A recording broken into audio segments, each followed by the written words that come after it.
3-Minute Modernist.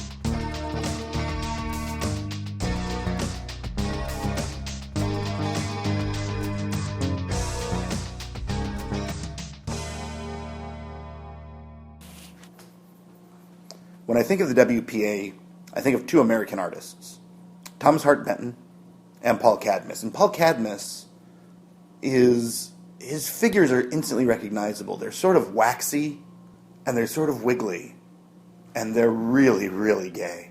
There's a whole homoerotic thing that goes through almost all of his art. And somehow, even when he has naked women frolicking with men in his images, his paintings, it still feels like a sort of homosexual explosion, is the best way I could think of. And he definitely influenced an entire generation of gay cartoonists and gay illustrators, people like Roscoe, a couple of the other guys from sort of the late 60s through to the 90s. But what's amazing is pictures like Aspects of Suburban Life Golf, which sort of have this aspect of homosexuality laying underneath. It's an image of 5 guys. 2 guys are obviously into their game of golf. But there is a caddy who has his back to you, and his pants are sort of askew. And he's wearing shabby clothes.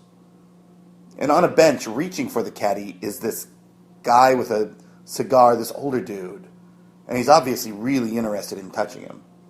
And then standing behind his golf bag, which kind of ends a little above crotch level, is this older guy who's looking down at the caddy. And it's obvious what Cadmus was intending. He wanted you to think that the caddy was on his knees, ready to go down on the guy who's standing. That his shabby appearance and these beat-up clothes were really representing that this caddy was, there to be used.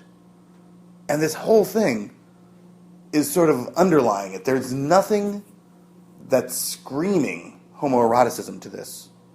But it's obviously there. And I think at the time, we made this in the 30s, this would have been seen as an insidious underlevel. That it would have been seen as something wrong. But now, and at least when I was first interacting with it at the Smithsonian in the early 90s, it made me realize that even though homosexual themes had been pushed down for so long, they had always been there. We just weren't looking.